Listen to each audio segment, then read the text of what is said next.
You might be a young person, but you need to start thinking about this now. One of the problems that people have when they get older is when they start to fall, they can't break their fall because they no longer have the muscular strength and the control and the balance to break their fall. And so when they start falling, they just keep falling into the ground.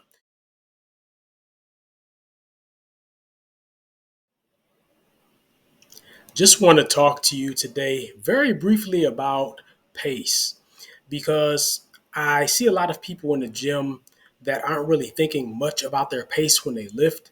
And so what I notice is that people are lifting like jackrabbits because they're just trying to get through the rep. And that's not always the most effective way to work out. So I just want to remind you to pay attention to your pace. We're not going to ask any questions or anything like that today. It's just going to be me talking to you very briefly about pace. If I have some connectivity issues, please forgive me. I've been noticing for the past few weeks that I've been having some connectivity issues. So if the video is a little bit choppy, just forgive me. But if you can hear me, we're doing fine. So this is Mark Johnson. I am the founder of BouncePep, bringing you ideas for a fit and flourishing future.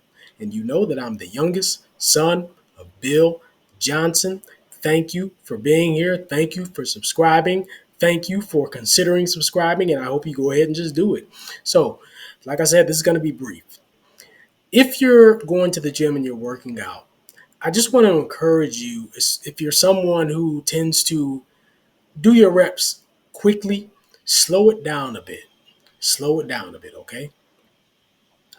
What you want to be doing in most cases is controlling the weight. So when you're going through a rep quickly, what happens is you appear to be lifting the weight. And I mean, yeah, you're getting it up, but momentum is doing a lot of the lifting for you. And so that ultimately reduces the effectiveness of the rep. So what you want to do, slow it down, okay? Because you're not impressing anybody by loading up a bunch of weight and just throwing it around as fast as you can. That's not impressing anybody, okay? Believe me, it's going to be much more challenging for you to actually reduce the weight a little bit, slow the rep down, pay attention to the movement, and feel it in your muscle. That's what the mind muscle connection is. When you're progressing through the rep, you should be able to feel it in the muscle that you're targeting. Okay. You should be very, very purposeful in how you're moving that weight. And you can't do that if you're doing it too quickly. Now, there are some times where fast reps are fine. But what I'm saying is if you're working out and that's just your modus operandi, like you're always just kind of swinging around weights or just lifting very, very quickly, understand that you're not getting the full effect. You're just not getting it. Okay, you're not getting the full effect. You want to get the full effect by slowing it down. You want to make sure that you have control of the weight.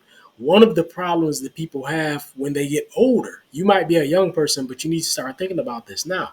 One of the problems that people have when they get older is when they start to fall, they can't break their fall because they no longer have the muscular strength and the control and the balance to break their fall. And so when they start falling, they just keep falling into the ground. And if they don't have strong bones because they haven't been working out and lifting weights and stuff like that, it can become much easier to break your bones from a simple fall like that. This is what happens to people when they get older. But when you're working out and you're lifting in a way that you control the weight, you maintain much more muscular control. You're able to kind of mitigate the risk of things like falls when you get older. Okay. So even if you're a young person now, this is just something to keep in mind. It's another reason for you to pay attention to the pace of your reps and just slow it down a bit. Your reps should be taking you, I'm going to say anywhere from like 3 to 7 seconds. If you're running through a rep in 1 or 2 seconds, that's pretty fast. And you're really giving up a lot of gains that you could be making if you slow down a little bit. You may have to reduce the weight. If you slow it down, it's gonna be harder. There's no doubt about that. You slow down the reps, it will be more difficult. Okay, but it's going to be more rewarding. Now, you know, I always think about the bigger picture, and I always think about how this applies outside of the gym as well. And it's just this idea of control because when you are lifting in a like a more moderate pace, a slower, I don't want to say too slow, but just a more moderate pace, and you're controlling the weight, controlling that rep. You know, you're training your mind to have self control. And so, you know, when you get outside in the real world, you're going to run into people and they're going to try to test you. You're always going to have people there's going to be somebody just every once in a while, you're going to run into somebody who wants to test you. You know what I'm talking about. And you'll be in situations every once in a while where you have to make a decision about whether you're going to ignore that person and go on and keep enjoying your day, or whether or not you're going to let them push your buttons and get you all riled up and lose control and just start acting a fool. Okay. But it's important to understand that you can make that choice. Okay. And so one of the things that you gain from training in a controlled manner, lifting in a controlled manner, is you train your mind to just maintain control under pressurized situations. Okay. So just want you to take that with you. Okay. Also remember everything that you do in the gym is practice and preparation for life outside of it. Okay. So that's my message for you today. Gonna talk to you next time. All right. Take care.